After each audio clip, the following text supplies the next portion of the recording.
Hello everybody and welcome back to the channel. My name is Invin and today what I'm going to be bringing to you guys is a video on all of the changes you need to know about, the most important things and the most important aspects of these new changed systems that have been added to the game with the PTR update, and of course which will be coming to the live servers very soon. Now obviously we've seen a couple of tweaks which I'm also going to bring up to you guys, as well as kind of touching on things that have been mentioned in the dev post, which if you haven't seen yet, it will be linked below and I will be referencing it and showing it throughout this video. It's probably going to be quite a long video, so what I will do is leave each section of what I talk about. So for example, the new watermark system, which is called the expertise system, or the craft skill aptitude section, all that sort of stuff linked in the comments and the description below, so you guys can skip around to the sections you want to. Of course, I would appreciate if you watch it all the way through at least the first time, but then if you want to come back and look at any sections in particular, or there is something that you kind of not interested in, you want to skip past, then that's absolutely your choice, and I'll leave those in the description for you guys so you can skip around. It should just be along the bottom of today's video. But essentially, what we're going to be talking about here then is the new stuff that I've seen in the PTR, the Winter Festival, obviously, because that's a huge part and a lot of fun here. And we're also going to be talking about the new additions to crafting in terms of being able to use those tier 5 raw materials to create some of the legendary rarer materials. There's also, obviously, event rep that go alongside the Winter Wonderland event, which kind of is important to talk about because it's how you get the better rewards, and of course what those rewards actually are. Then we're also going to talk about the new Gypsum system, which is of course the expertise, and there's a lot of things to cover on that one, as well as the trade skill aptitude system. Now I will make separate videos on both of those topics because they are massively in depth, so once that is actually fully released, I will be releasing videos on those. So if you are a little bit confused on it currently, this video right now should clear it up, and then I'll do a full in-depth guide once that's released as well. But these systems are something which are actually really exciting. I've seen a lot of people kind of trashing it on Twitter, on Reddit, but I think if once they get to understanding it, it's actually something which is really cool. So starting off things that I've seen new in the game, well, we get a new home screen when you log into the game. You've got a festive backdrop with presents, with tinsel, with lights, and of course snow. There's tips on the loading screen, which is a new little feature down the bottom of the screen. As you're loading, you'll get a little tip, which is quite cool. Now onto things like actual gameplay stuff. We've seen Great Axe has been nerfed, so we've nerfed the damage on the Reap. It's gone down to a 70% weapon damage. However, the third upgrade on the Reap ability, which allows it to do the spin attack at the end of the ability, is still 115% weapon damage. So of course the initial damage has been nerfed a little bit, but you still get the pullback, and of course the spin attack, which does more damage at the end, is still there. You have also seen a lunge reduction by 1 meter on the light and non-fully charged heavy attacks on the Great Axe, so this is now at 3.5 down from 4.5 meters, but obviously it says non-fully charged heavy attacks. Now of course you stay in place while you charge these heavies, but maybe you're going to get a little bit more lunge there. I'm not entirely sure, I'll have to test that out, but from what I can tell, it's been nerfed across the board. And of course you've got presents across the maps, which are now here as part of the Winter Festival. Basically you can collect these, you go up to them and you can swap 3 of the presents, so you get 1 per pile, and you can swap 3 of these for a winter token, which we'll talk more about in the Winter Festival section in a moment. But these are global, so anybody can grab them, and if the player in front of you gets there first and interacts first, you can't get them yourself, so you need to make sure you're on top of these if you do want to be grinding out this event, which I would definitely recommend, and as I say, we will talk about it in a moment. But it's something that's very cool, so you are going to want to pick up those presents as much as possible. You'll see them all over the map in random places along the sides of the road, in the bushes, all sorts of stuff, which is cool stuff. You also will see at the center of every town, regardless of whether it's got a winter town in, that's a separate location, but in the town center of every location you will have a Christmas tree, which is called a forlorn gift pile. You go over to this, it's a tree with presents in, essentially. Every city has one, and you go up to the middle, interact with it, and it gives you a present. This can either be a lower tier one or a higher tier one, as the people who own the settlement have the opportunity to upgrade this through the town board project system, and this one, once upgraded, gives you a higher tier of presents. Every time you open these presents you get a certain amount of winter tokens, so again, lower tier presents giving 1 or 2, higher tier giving 3, 4, all the way up to 5 I believe is the maximum for now, but of course could be higher once people upgrade it fully as well. So that's really cool. It's just another way to get these tokens. Again, in a moment that will make a lot more sense when I talk about that. Now something which is really important that we have seen in this update is actually the ability to craft the legendary crafting components. Now Each of these actually has its own section. So the smelter, for example, you can craft cinnabar and tolvium for 250 orichalcum ore each. And also, this is a really, really important change. Orichalcum ingots can be crafted with orichalcum ore and 3 platinum ingots, as opposed to the star metal ingots which were required to craft it before. Now, this is a huge change, means that there's a lot more emphasis on keeping hold of the silver, gold, and platinum, and of course mining them in the first place, because they can be used to craft orichalcum ingots with the orichalcum ore now, which is really, really cool. So make sure you keep hold of those. They probably will go up in price on your server in the next couple of days, so try and get your hands on some of those. I know on my server still, all of those stuff is still going for like 0.01 each. So I've just grabbed the load, crafted it into platinum, and I've got a few hundred platinum just waiting for me. It does only cost 3 platinum ingots per ingot you craft, so obviously that's 3 per 1 still, but of course you need the ore and stuff as well, but that's still pretty low and pretty cheap, like I say, at the moment, when they are very, very cheap going. Also, then you've got the loom, which allows you to craft blister weave and shade cloth for 250 wire fiber each. The tannery, which allows you to craft scar hide and smolder hide for 250 iron hide each, and the wood shop, which allows you to craft wildwood and barb vine for 250 iron wood each. Now, these are the raw materials. You do not need to upgrade these in order to craft the legendary components. It's just the raw mats that you get by gathering, which is a cool little addition, something very, very awesome, which I think a lot of players will take advantage of. But of course, if you are holding on to any of those legendary components, you know, your Torvium, your Cinnabar, you better sell those if you're wanting to sell them before this update comes out, otherwise they're going to dramatically decrease in price. Conversely, if you want to be buying up some of that orichalcum before it skyrockets too much, I know a lot of servers already have. Damon Kim did mention it yesterday in his video, so most people have kind of bought this up, but if you do see some on the cheap, any of those tier 5 raw mats, grab them while you can. They're going to be very, very useful once this update does drop. The next thing here that's obviously something massive we've been talking about is, of course, the winter village. They are visible on the map via a little icon. As you guys can see in-game here, there's one in Everfall, which is just over on the border between Everfall and Reekwater, and it just says Winter Village. It's got this cool little winter icon, and you click on it, and obviously I've got a quest to hand in there because I've been doing the reputation grind. There is also one in Brightwood, which is up in the top left, bordering to Ebonscale Reach. One in Weaver's Fen, which is bordering on the border between itself and Eden's Grove, and of course, kind of a little bit there into Morningdale as well. And then the fourth and final one is in Monarch's Bluff, which is down the bottom, just between itself and Cutlass Keys, almost down near the elite zone there. Really cool place to have it, and of course, you'll see these, you know, on the map visibly, so they're not too difficult to actually spot. Now, in these winter villages, you will see the Winter Wanderer, who is the quest giver who makes all of these winter quests available for you. Essentially, he'll give you different quests and tasks to do around the world, which are repeatable ones. You can keep going back to him every time you complete one. Hand it in and get another one. It increases your event rep, which you will need to get up like you do with faction reputation. So you get a certain amount to get to tier 2. Do a quest, you level up to tier 3, do a quest, level up tier 4 and tier 5. For those level 60 guys that are at the end game, you want to be at tier 5 minimum, but also everybody else, you also want to be at tier 5 because that's where the coolest looking stuff is, and of course that's why we all want to do the event. So you do want to be leveling that up, and of course you do get winter tokens from completing his quests as well.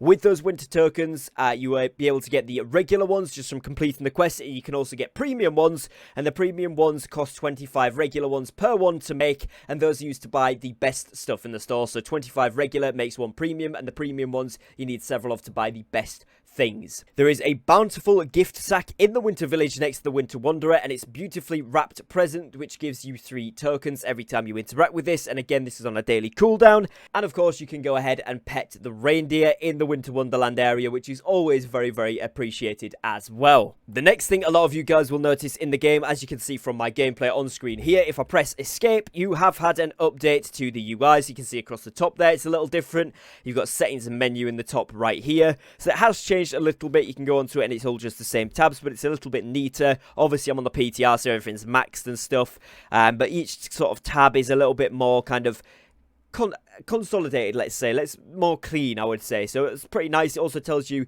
you know, on your quests, on your journals here, how many you can have. So 20 maximum, you currently got 1, etc, etc. And it also kind of breaks them down into categories. Auto pin yes or no is active through the actual journal as well, which is nice. So a lot more cleaner on the UI side of things as well there. Now, just looking at the December update post here, you guys will be able to see that I went over the trade skill Aptitude. So I'm just going to briefly cover this. Essentially, in game, once you reach level 200, interested in any crafting skill, you will be able to get a leveling circle which will update to show 3 markers equidistant, which means equal distance, so essentially 3 spread out markers across from each other on the circle. So essentially every time you level up past 200, so essentially 201 or 200 plus 1 plus 2 etc., they will give you 3 different rewards, and basically the rewards from this increase in value each time. So the first one is the least good, middle one is middle good, and then the last one is the best one.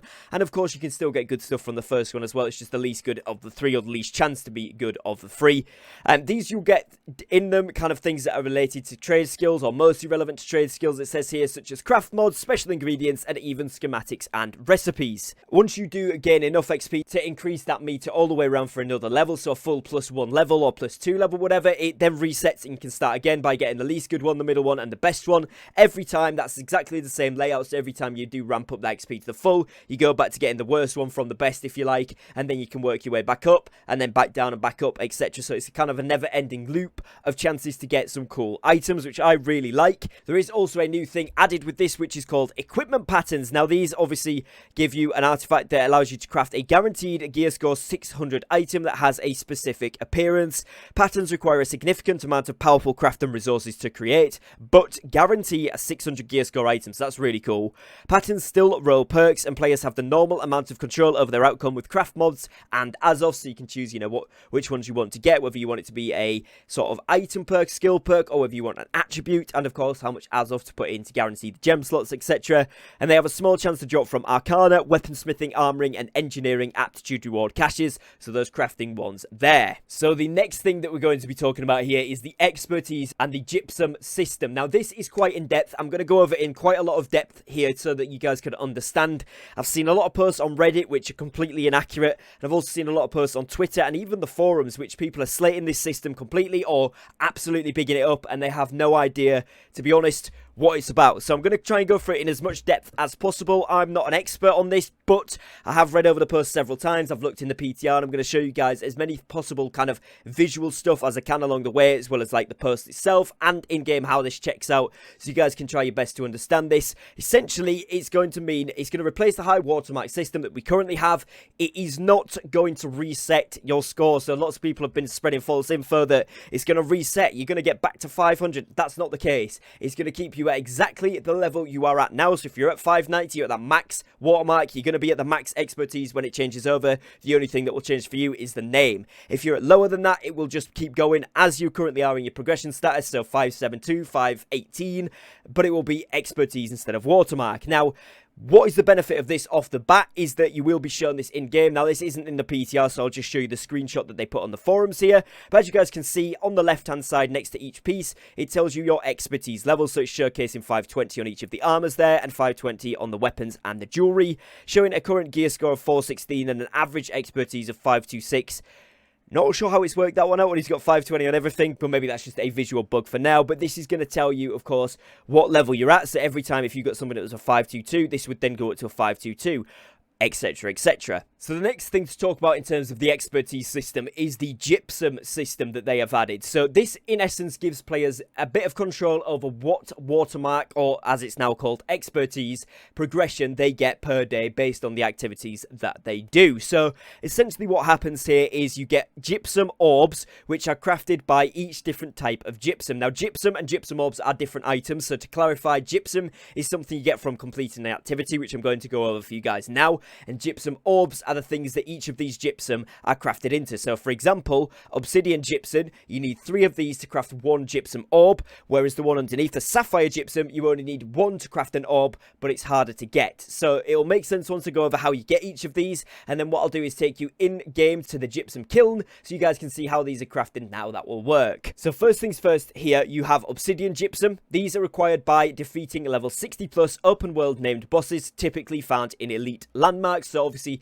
your elite bosses. I'll be interested to see whether Turkulon drops this, as he is confirmed to be in the game still. I personally haven't seen him, but everybody has said that he's still here. So if that works, and potentially any future world bosses, I would assume they will drop it as well, should we see those added to the game.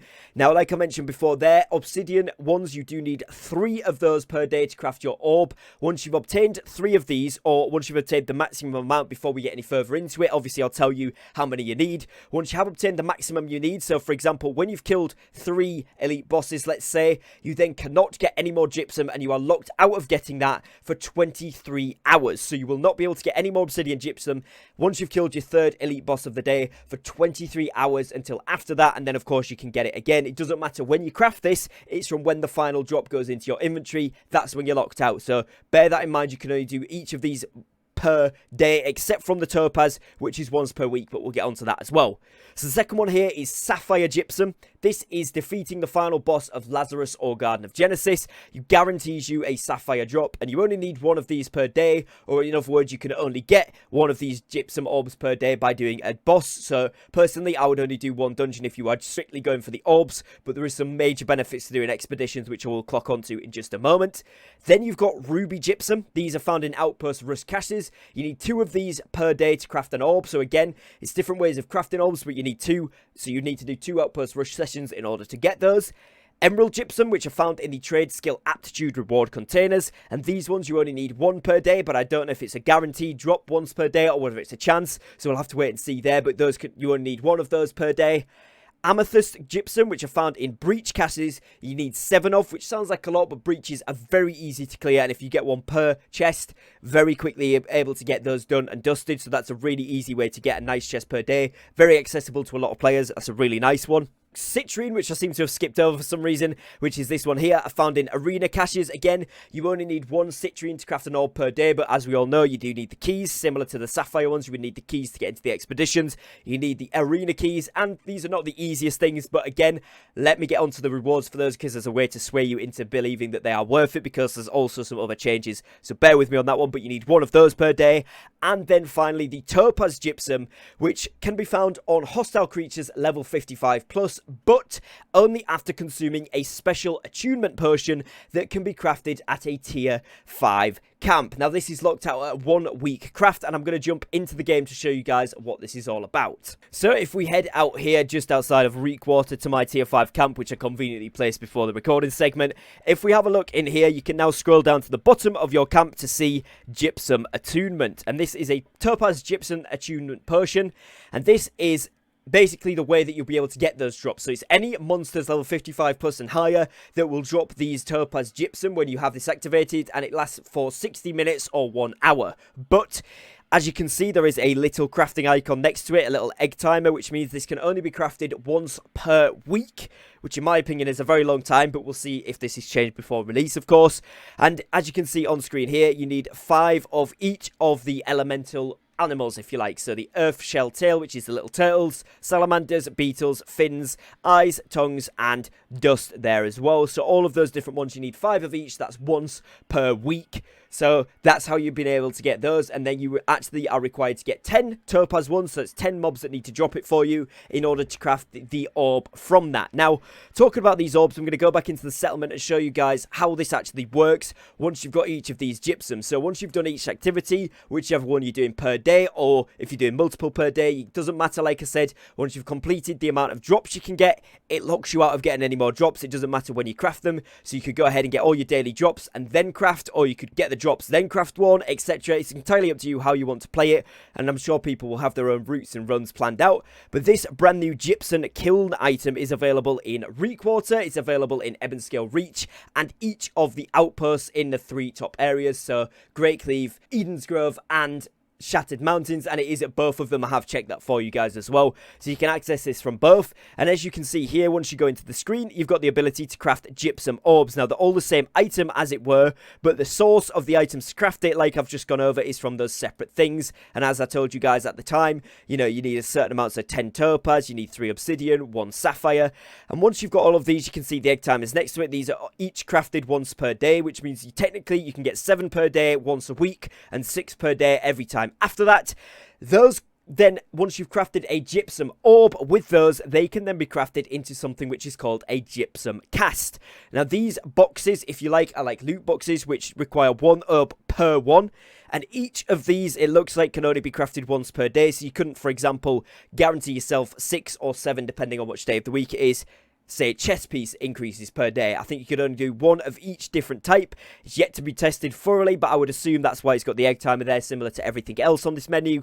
So you could do technically, let's say 7 items per day once a week and 6 items per day for the rest of the week. And this is on each different type of weapon, each different type of armor piece. So it could be, you know, your chest plate, your headwear, whatever. And then, of course, you've got amulets, rings, and earrings as well, which you can increase with this. What you will do is craft a gypsum orb in there, and it will give you a guaranteed increase to footwear. Now, this can be any item. It just has to be a higher expertise, or as we know it now, high watermark. So it will increase that once you craft this item. It's a guaranteed upgrade. So essentially, guaranteed 6 upgrades per day if you do each of these activities, 7 once per week, but realistically you're going to be getting 2, 3, maybe 4 per day, because obviously you've got to craft the keys and such for the other things. But I will get on to why that is worth it in just a moment here.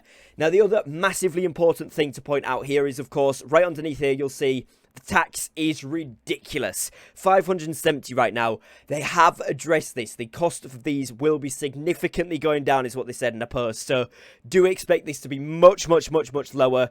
But obviously it's still going to be fairly costly. I'd probably assume around 100 gold maybe per one, maybe 50 to 100, something like that. But it is still not going to be cheap as such, but it's going to be a lot cheaper than it is now. So don't panic. This is going to be addressed. Obviously I'm playing on the PTR right now.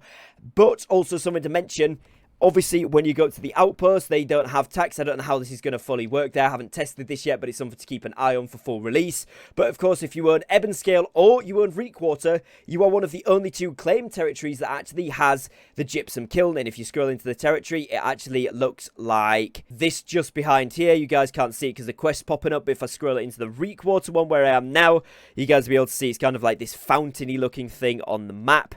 And it's called Gypsum Kiln. These are only found at Reekwater, Ebonscale Reach, and then, of course, Great Cleave, Eansgrove, and Shattered Mountains, like I said before. So those are the only areas, and, of course, the only ones you can teleport to are going to be Reek and Ebonscale, unless you've got an inn set up at the top. So these are going to be very, very valuable territories when this does drop. So if you are a powerful guild on your server, I would probably recommend trying to take one of these territories, as it's going to be very, very beneficial for you. Now, on the essence of these gypsum orbs, obviously, once you get, say, 3 obsidian gypsum per day, they do lock you out for 23 hours. One thing I have seen circulate in the forums and Reddit alike, which is kind of a good idea, is maybe a daily reset time instead of having 23 hours per player, because obviously, eventually, that'll catch up with you and you'll get it too late in the day where you won't be able to do it and you'll have to kind of skip a day. Of course, it's kind of accounted for with the 23, so you're back an hour every time as well. So it does sort of make sense, but maybe a global reset time could be something they could look at in the future. As of right now, there's no news on that though, so hold off on that one. It is still 23 hours per player at the moment. Now, something I've seen a lot of players kind of concerned about, wondering about, with these gypsum casts when you use the orb, with it being a guaranteed increase to gear score, or your watermark or expertise as it's now called, is there going to be a guarantee for 600 items? And the answer to that simply is no. The highest watermark or expertise you are able to get in New World is 590. Anybody that is up there now will know that, so you can only get maximum of 590. That means you can get anywhere from 590 up to 600, but you can also get under 590 and the numbers in between, so obviously 592, 595, etc. So therefore, it is never a guaranteed 600. I would assume there is a chance for it to drop that, but it only increases your watermark or your expertise, so therefore it's probably not going to be too much worth doing it. You're probably better off getting the drops, but of course you could try and roll these every day, especially once you've got everything you want to be that max watermark or max expertise. You could certainly try rolling these at a chance to get the 600 gear score or the 600 expertise item, but the main reason for getting your expertise up to that level will be so that your crafted ones can optimize and work at 600 gear score. When you do get this 600 crafted, they will actually work. If they won't work, so for example, if you've got Void Bent currently, but your actual expertise level is only 530, your Void is going to drop to 530 effectiveness until you grind it up to 600, which is something not a lot of players are keen on. We'll have to wait and see how it plays out, but it will be interesting to see. It kind of means that the gear will level up with you, which is quite nice. It means you don't have to keep changing out, but at the same time, it's going to be less effective than it currently is and what players are used to now. So it is going to mean that people are going to have to adapt their builds a little bit, especially until they get to that max 590 watermark or expertise level. Now, one really important thing to note, actually, with the expertise system and particularly the gypsum system, is that they have turned down the general chances of getting an expertise bump to compensate for the guaranteed bumps that you will get with the Gypsum. So that means that elite chest odds were reduced a little, but open world enemies, named enemies, were reduced a lot. So elite chests are still a good chance, but not as good as before because of the guarantee that you do get from doing those zones and other stuff as well. So bear that in mind. You can still get the increased bump chance for your expertise from those, but it's just not going to be as regular as obviously the Gypsum, which guarantees it. Now, reward improvements. This is something massive that needs to be touched on because a lot of people are kind of probably thinking now, well, some of it's good, some of it's a little bit iffy, and some of it seems a little bit grindy. And I agreed until I read this part. This is where it all kind of formulates together, and it's actually quite a well-made system. So basically, what they're doing is adding some ways that you can get increased rewards. Each expedition boss will guarantee a random expertise bump. Now, that alongside, of course, the guaranteed Gypsum orb drop, essentially, because you just have to craft it once you get the required Gypsum from it. You then get essentially 2 guaranteed drops per expedition boss, which is really, really nice. We fixed all chests in Lazarus Instrumentality and Garden of Genesis so that they have a chance to provide end-game expertise bumps. So again, expeditions, you've got 2 guaranteed and then 3rd possible chance from each chest that you open in there. They've also added item shards as a guaranteed drop from expedition bosses and a chance to drop from the elite chests within there. Obviously within elite chest zones as well, I would imagine. And item shards I'll get onto in a moment, but that is another really, really cool thing. And then they've also added Sapphire Gypsum drops for each expedition boss, which of course is what I mentioned when they mentioned that first point there as well. So, item shards. This is really important. Item shards are a new crafting ingredient that enables players to craft an item with a specific attribute bonus on it, while still being able to use a crafting mod to guarantee a perk. So essentially, you can get a Warhammer that's guaranteed to have strength, and it's also guaranteed to have Leech and Path of Destiny, Sunder and Shockwave, etc. Now, obviously, these are rare items, but that is exceptionally good, particularly for crafters. This is going to mean they can pump out some of the best items in the entire game just by playing it. And of course, you know, some people have said, well, actually, you know, the gear score's not going to be as good for them because with the new expertise system, they're going to have to level up before they can use their 600 crafted gear. But they're going to be able to craft some of this absolutely insane stuff, which guaranteed to be good is going to make them a big amount of money. So it swings and roundabouts. Obviously, everyone will have their own opinion, but here it's out. So item shards are guaranteed to drop from expedition bosses and have a chance to drop from elite chests in expeditions and elite zones or elite landmarks. So this rewards improvement section now essentially means that expeditions are really, really good. Going over it in kind of little short form terms, bosses, they have a guaranteed expertise bump as a drop. They have a guaranteed item shard, which is obviously guaranteeing you to have something with a skill perk and the attribute that you want. And they also have a guaranteed Sapphire Gypsum drop, and once crafted in the Gypsum kiln, guarantee you to get a Gypsum orb, which you can only get once per day, of course, and that will get you a guaranteed increase in expertise level. So basically 2 guaranteed expertise increases and item shard per one, which is really, really good per boss. Now, obviously, subsequent bosses per day, you're not going to be able to get the Gypsum orbs, but you can still get the guaranteed bump off the drop and the guaranteed item shards, which are going to be really, really valuable. Now, secondly to this, the chests have been buffed in expeditions, so you will see that all chests have a chance to increase your expertise with gear drops from them, so that's any chest inside there, and they have a chance for item shards. Now that's in expeditions and in your elite zones, so of course they have less chance to increase gear drops with expertise increase in the elite zones, but they do also now have a chance for those item shards as well, which is really, really good. So swings and roundabouts with this update. Some stuff is changed for sure, some stuff maybe not for the better for some players. Depending on your playstyle, it is better,